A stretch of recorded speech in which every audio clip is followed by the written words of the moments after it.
Hello and welcome to this video, which is on the creature's character development, and this is designed as a short revision video to get you thinking about why Mary Shelley includes the creature before you can then go on and analyse his character in detail. So it's going to go over some key points of when he is presented in the novel. It's going to go over key quotations and some context you might want to link into your answer. So it's important to note that Mary Shelley develops the creature's character in Frankenstein as the events of the novel unfold. And what we've done is I've gone in the order of the events of the novel, not necessarily the chronological order of things happen, because obviously we know that the creature doesn't really appear until he's created in chapter 5 and then later in chapter 10. And you need to make sure you understand how the creature's character develops and why Mary Shelley does this. And that why is so crucial to your analysis, but you can't do that analysis unless you know what the creature is in Frankenstein for and when and where he occurs and the things he says and does. So in the beginning he's described as superhuman. He survives the extremes of the North Pole. We often kind of gloss over this a little bit, but the creature is just there on a sled with his dogs as Victor is kind of on the verge of death, you know, which we know through Walton seeing him, he's superhuman there. His powers are kind of extreme, and he's created and rejected instantly by Victor Frankenstein because of his appearance. So there's a bit of a jump there from when he first appears to chapter 5, the creation. And he's seen negatively then from then on through Victor's unreliable first-person narration. Because Victor is the person who narrates, we see all Victor's prejudice towards the creature, and we call him an unreliable first-person narrator because it's his opinion, and his opinion is open to bias. He's very biased against the creature, and you know, some of you will say with good reason, because the creature murders his brother, frames Justine, but even so, because we see it through Victor's eyes, you know, there's no kind of sense of, you know, could we forgive the creature, for instance? Do we see the creature's rejection? And also we see that Victor completely rejects the creature out of hand rather than try and attempt to kind of reconcile his feelings towards the creature. And he appears in storms in the mountains following the death of William and the execution of Justine, which is quite an interesting point. The weather's often used there to kind of represent the creature. That initial spark that first interested Victor in science comes back again and again as a way of interesting him through the theme of the creature. And then as we get to the middle of the novel, the creature tells his narrative of his escape from Ingolstadt. So he obviously was created in Ingolstadt, which is where Victor went to university, and then he escapes into the woods and he takes comfort in nature almost as like a child there, you know. Although he is a physically formed adult and a gigantic adult, he, if you like, at this stage of the novel behaves like a child because he's experiencing those emotions, those feelings and sensations that children often appear. And if any of you have seen the National Theatre live version of Frankenstein, this is actually presented very well in that version. That's the Benedict Cumberbatch and Johnny Lee Miller one, which you can see in the background of this PowerPoint. And he shelters next to the Lacey family, learning to read, and more than learning to read, he learns about family and mankind, and through this he learns that he is different to the de Lacys. He learns that he has no family. He learns that he is not, although he's kind of created from mankind, he is not part of mankind. He distances himself from their behaviour, and he actually learns to kind of love and appreciate life from the de Lacey family to the point that he believes that he could be part of the de Lacey family. And he tries to befriend the de Lacys, but he's completely rejected. And people often point to this being his hamartia, the creature's hamartia, that he could think he could be part of humanity. So this marks a major kind of, if you like, development in the novel, because the creature then starts to turn savage. He burns down the de Lacys' cottage. The de Lacys have long since gone, but he burns down the cottage. Even after this, he kind of vows revenge on all humanity, but he doesn't fulfill that because he then tries to rescue a woman from drowning and is shot for his trouble.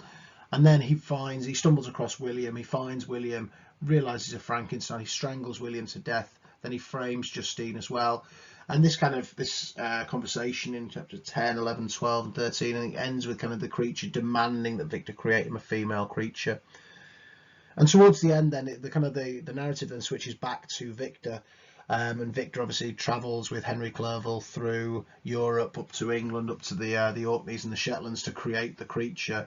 And the female creature, and the creature follows him to check that Victor fulfills his promise to create a female. He's there kind of waiting, and Victor destroys the female creature. He sees Victor's creating, he looks up and he sees in the window, he sees the creature looking in and thinks, hold on a minute, this could go wrong. You know, they could kind of procreate, they could start a race of people that would take over the world, these creatures that would take over the world.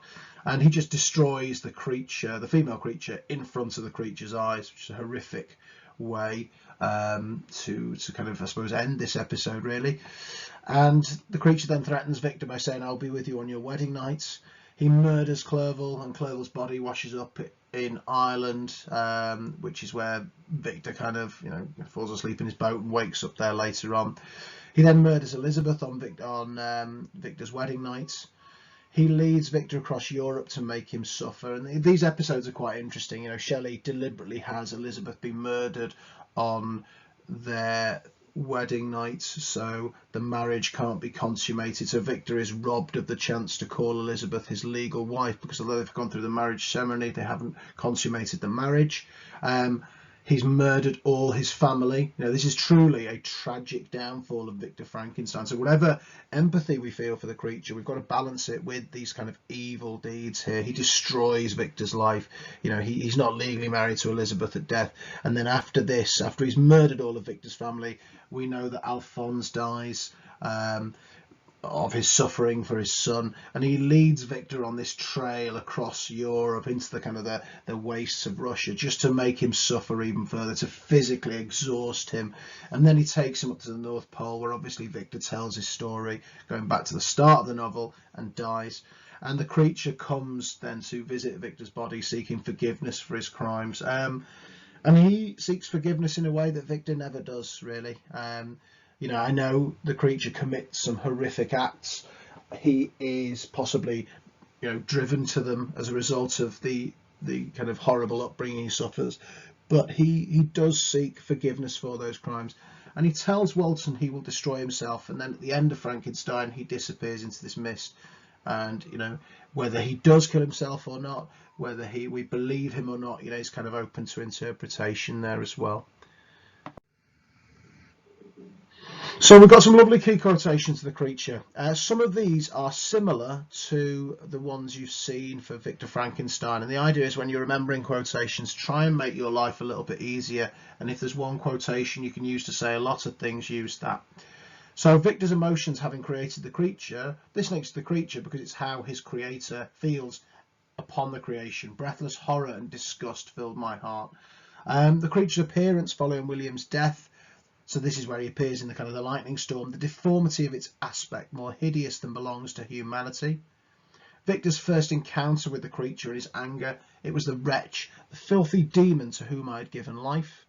The creature's suffering. All men hate the wretched. How then must I be hated, who am miserable beyond living things? So you've got a couple of quotations there at the start that talk about the creature's physical appearance. You could talk even about this idea that the appearance represents the kind of the crimes and the evil that the creature will commit as well. And you can also talk about the self-fulfilling prophecy. If you call someone a creature, a monster, if you call someone a wretch and a filthy demon, then they will become a filthy demon. Then you've got the kind of creature suffering, and the creature finally gets to speak around about chapter 10, and we realise that actually there's more to this story than meets the eye. Please don't put that in your exam, but it's a good way of summarising it. You know, this is the idea that we realise the creature has reason to be so angry and to want revenge on Victor Frankenstein is a much better way of putting that there. And then the creature realising he's different to mankind. Was I a monster, a blot upon the earth from which all men fled and whom all men disowned? And he demands a female. Man will not associate with me, but one as deformed and horrible as myself would not deny herself to me. You could talk in a bit of detail about the female creature, whether the female creature would reject him as well, and it's certainly something that Victor kind of thinks about a lot in the novel. But it's a very interesting point. See, if the female creature was created, would they have this kind of happy life? Would they go off and just live in the North Pole, or would they get hungry for power eventually? You know, do we believe the creature? Because he isn't as unreliable a narrator as Victor. You know, he has murdered children, he's framed women, he's murdered women, you know, so he's done these horrific acts. So can we ever believe him, even at the end when he says he'll go and die? The creature's threat to Victor: I may die, but first you, my tyrant and tormentor, shall curse the sun that gazes on your misery. I'll be with you on your wedding night. And this idea, Victor says the creature misleads him into thinking that it's Victor he's going to kill. And of course, you know, we know this idea of justice that he wants, which you'll see on the next slide, is actually, you know, he wants to just bring revenge on Victor, an eye for an eye, really. And the fallen angel becomes the malignant devil. This is at the end of the novel. Yet even the enemy of God and man had friends. I am alone. So you've got the sense of loneliness, but also some of those bigger themes of religion, Paradise Lost coming in there. This idea that the creature identifies himself as Lucifer, the fallen angel, who was once good and kind of becomes evil. The creature's last words: I might have been thought the only criminal when all humankind sinned against me. And it's not just Victor, you know, it is the kind of, he's shot through the novel, he's shunned by villagers, you know, he's rejected for his entire life. The DeLacys reject him as well. And finally his death, he's lost in darkness and distance as well. This idea that, does he die at the end? And also this idea of the ending being a metaphor for the rest of the novel. You know, he's lost in darkness, the darkness of man's soul, from the very moment he's born and created, and even actually from the very moment he's conceived as an idea by Victor Frankenstein as well. And distance, you know, he never fully bridges that distance between mankind, which is his hamartia, this idea that he wants to become part of mankind. And the irony there, because he is made of human body parts as well, but he's rejected constantly throughout the novel. And there's some lovely points of context and wider ideas you can link into the character of the creature, and you need to do these in detail. These are never just, if you look at the length of some of these, they're never just one sentence bolt-ons in your essay. First of all, you've got the idea of contemporary scientists playing God. This is the same first bullet point as Victor Frankenstein, so it's a key point of context to include. And Shelley uses the creature to show that creation of life belongs to God, and that an unethical scientist playing God like Victor deserves to be punished. Whether that's punished legally, morally, religiously, however they are punished, they deserve punishment for breaking those natural laws, those kind of, if you like, the divine right of God to create. And the creature delivers this punishment to Victor. And also, I suppose there could be an element of, if you create something, you have a duty of care to create to that thing that you've created. You know, there are all kinds of recent stories about people cloning animals, with Dolly the sheep was cloned, for instance. And once you clone life, that's not something you can just kill off. That's something you've created and you should look after, really. And of course, Victor doesn't fulfill that duty. Sense of revolution. This is where you will get quite a lot of mileage out of context, historical context. This idea, it's mentioned in the opening of Frankenstein, which you've done, which obviously you can kind of look at as well. We've got a couple of home learning videos we've set for year 10, so we'll set those for year 11 as well. But the creature could represent the working classes, the proletariat, which is another way of saying the working classes, who are victimised and neglected by the upper class bourgeoisie, Frankenstein and his family. This idea that in society, if you are part of the lower classes in society, during a time of revolution, you tend to revolt because you've been poorly treated by those above you. And this is exactly what happens in Frankenstein. The creature is the lowest of the low in the novel. He's even below Safi as a Turkish woman. He's seen as below her, which, you know, kind of, this is why he's looking at the DeLacys' cottage thinking, I could be part of this society because they've accepted her, but they can't accept him. And the creature's murder of Victor's family represents a violent form of revenge. And it's a metaphor for how people revolted against organisations like the church and ruling powers. The fact that the creature systematically murders Victor's family represents this form of revolution. And those who've done history, look at things like, you know, kind of the French Revolution, for instance. You might look at revolutions around Europe throughout the past couple of hundred years as well. And the creature's ambiguous death, the fact that he could either go off and survive or die, that could represent the ultimate success of the working classes, because if the creature's alive at the end, it's this idea that, well, maybe revolution can survive at the end too, and Victor is the one who dies. So the upper class, the bourgeoisie member of society dies, and the creature, the proletariat, survives him. He survives him, he lives beyond him. And the creature's also made of body parts from the poorest in society. It's just whoever Victor could get his hands on. So he's created from the working classes of Switzerland. He quite literally embodies the working class there. The role of women. You've got Victor who's promised Elizabeth, showing her treatment as a possession, and this is in contrast to the creature who's denied a female. So Victor is allowed to take Elizabeth as his possession, but the creature isn't, and his murder of his Elizabeth is seen as a form of retaliatory justice. Very, it's mentioned in the Bible, this idea of an eye for eye. In Latin we call it lex talionis, this idea of retaliation. If you do something to me, I'll do something back to you, of equal kind of measure. And this idea that the creature takes that, he uses that form of, or Shelley uses that form of lex talionis, eye for an eye justice, to represent what the creature does. And the creature could also represent Mary Shelley herself. There are elements of autobiographical work in Frankenstein, but I think it's better to talk about the other points and the wider ideas that I'll go on to in a minute there. But she could represent Mary because she was rejected by William Godwin following her relationship with Percy. Shelley's mother, Mary Wollstonecraft, died days into Shelley's life, which represents the absent mother in the novel. There's no kind of surrogate mother, Mother Nature really, who kind of, perhaps Mary Shelley adopts herself. But also this idea that Victor's death could be an ominous message to Shelley's own father, and we talked about that when we talked about Victor Frankenstein as well. Finally, nature versus nurture, wider ideas. The creature commits several evil acts, so he could be born inherently evil. This is what we call his nature. We call it a nativist approach, and this idea that some people are born inherently evil. They are born innately evil. That evil is within them from the moment they enter this world. This part, like a part of his genetics, like the same way you've got blue eyes, the same way you might have brown hair, you might be born to be a bad person, if you like. But on the other hand, Victor is rejected and labelled as a wretch and monster, and this becomes a self-fulfilling prophecy. So we call this a behaviourist approach, or his nurture.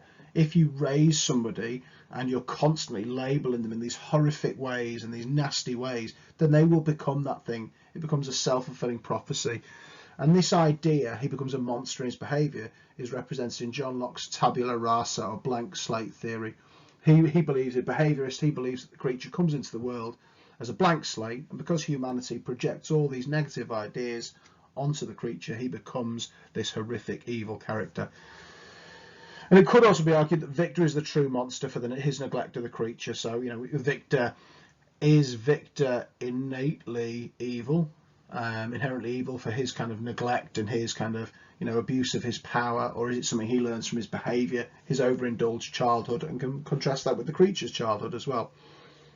And although Victor, we talked about Victor as the classic tragic hero born into a family of high status and is punished for his fatal flaw, his hamartia of arrogance, the creature has a hamartia as well. It's wanting to be part of humanity and part of society in a way that will never happen for him. And he's also a tragic victim of Victor's behaviour, and he embodies pathos really, because despite his murderous acts, we feel more empathy for the creature compared to Victor, because the creature takes responsibility for his actions at the end, unlike Victor. The creature apologises. The creature goes to Victor's grave, confesses his sins, and is resolved to die as well. Unlike Victor, who, even to Victor's death, he is trying to urge the sailors on towards the North Pole, towards their deaths as well, and he hasn't learned at all from what's happened. So there's some key information for Frankenstein, and what you'll need to do with this information is start using this to turn it into essay plans, and then obviously when it comes to your exam, you've got detailed points about where the creature is presented. You can start to see what extracts might come up if you were to get a question on the creature using that first slide. Second slide gives you some good quotations, and obviously then you've got some big ideas that you can use in your points, and also when you're thinking about context and wider ideas in detail as well. And in the next video we're going to be looking at how to put that into an essay plan.